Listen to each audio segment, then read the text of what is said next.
The year 2020 was one for the history books, and one thing a lot of people won't forget is the big ammo shortage. Popular calibers like 9mm and .38 Special were gone in no time. Of course, those weren't the only types of ammo that disappeared, but it really showed how bad things got. What made it worse was that ammo factories had to shut down for a while, leaving people and even stores wondering when they'd get more.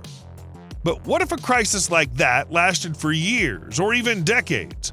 Ammo would run out fast, and once it's gone, it might not come back. Let's take a look at the state of affairs right now. U.S. is in a proxy war with Russia. We have China and a growing contingent of nations attacking the U.S. dollar and testing the waters and American temperament with Taiwan. We also have total chaos in the Middle East. Should we face a world war, the birth of a world government, cultural revolution in the States, and the fall of the U.S. dollar, there's no doubt that ammo is going to all but disappear. What you've got on hand now might be all you'll ever have. So do you have enough? Let's talk about the 5 calibers you should be stocking up on right now. If I could only have one firearm for the rest of my life, it'd be a 12-gauge shotgun. They're the most versatile gun in the world because depending on the grain, you can take down big game, go duck hunting, breach a door, take down a bad guy, and even adapt them for non-lethal use such as riot control. The most popular caliber for this firearm is double-aught buckshot.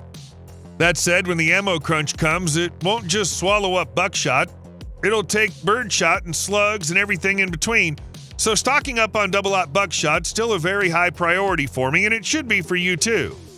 The biggest issue comes with the cost of effective buckshot and slugs. They aren't the cheapest rounds out there. The ammunition also tends to be big and heavy. Everyone should have a healthy heap of the humble .22 long rifle round. The economy and utility of this round make it a no-brainer when it comes to stockpiling.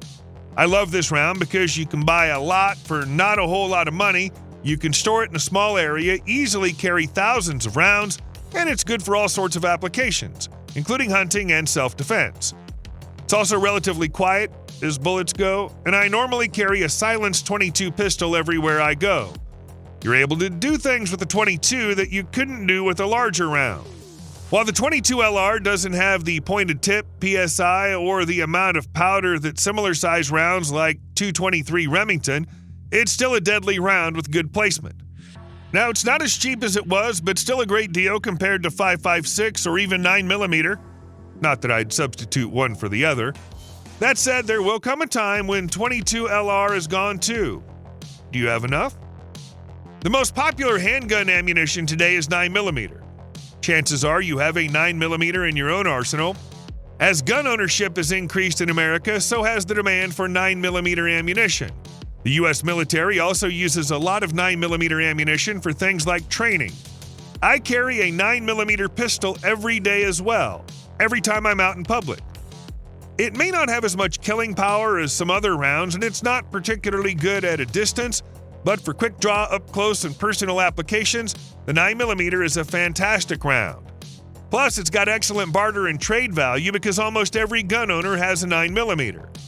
The overwhelming demand for this caliber of ammunition means that it'll be gone from the civilian world in a hurry in the face of a supply chain disruption or even a serious war. Not only will these things limit the amount that's available, but panic will drive people to buy more. I love the 5.56 round because when it comes to really defending yourself or being able to use small unit tactics, the M4s or AR-15s are really reliable and powerful without a lot of bulk or kick. This round's also going to be good for barter and trade and for holding as a hedge against the dollar, and it's extremely good for defense, both at close distances and intermediate distances. The price of 5.56 skyrocketed in 2020, and I distinctly remember purchasing a box of PMC X-Tac that cost around $20 before shipping and taxes. It was well over $1 per round of 5.56 in 2020. That's what they were charging when it was available. This is a very popular caliber and one that you should stockpile plenty of if you don't have it already. When it comes to extended ranges or shooting through serious barriers, the 308 or 7.62 NATO are the rounds to go to. Any gun labeled 308 can accept 7.62 NATO, but guns chambered for 7.62 NATO should not fire 308. Most civilian firearms in this category are 308 anyway. The .308 allows for the taking of nearly every American game animal. It's a good choice for a scoped bolt gun designed for long-range engagements. As a battle rifle, it can break through cover, including vehicle doors, brick and wood walls, and even light metal walls. There isn't much that can deflect the .30 caliber projectile. The round is also better suited for defeating hard body armor and has the ability to go through an engine block. Of course, the ammunition isn't cheap and isn't as common as .556, but you'll find it in any big box store or gun store worth their spit. The .308 round is the most common .30 caliber, medium to long range caliber. There's also a wider variety of rifles built around this round, including semi-automatic, bolt action, and even lever actions. This round is also the standard for medium machine guns and sniper rifles in the United States military. There will be a big market for it in a post-SHTF world. Now the big question is, how much ammo should we store for emergencies? How much ammo should I have? When it comes to building up an ammo stockpile, it's important to approach it with a clear plan. For many people, setting aside a budget specifically for stockpiling is a great place to start. There are several strategies to grow your ammo reserve, and I'll share a simple method that's worked well for me while staying within a reasonable budget. First, you need to prioritize the calibers you want to stockpile. Think about which firearms you use the most, which ones you'd like to have extra ammo for, and which ones you rely on most frequently. Next, create a plan. For example, let's say you typically shoot 500 rounds of 9mm, 150 rounds of .556, and 50 shotgun rounds each month. That's roughly $200 worth of ammo per month. Now, if you can increase your budget by $100, you could start adding to your stockpile while maintaining your current shooting habits. You might allocate that extra money to buy 250 rounds of 9mm, 80 rounds of .556, and 25 rounds of shotgun ammo for your reserve.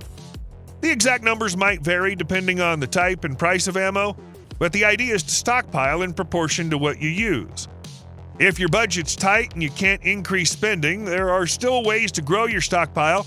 For example, you could reduce the number of rounds you shoot and save the unused ammo for your reserve. Alternatively, you could use more affordable options like steel-cased ammo or shop around for the best deals. Another option is to rotate the calibers you shoot each month. For instance, skipping one caliber entirely to save money and build up that specific stockpile. In general, I recommend a steady and logical approach to stockpiling ammunition.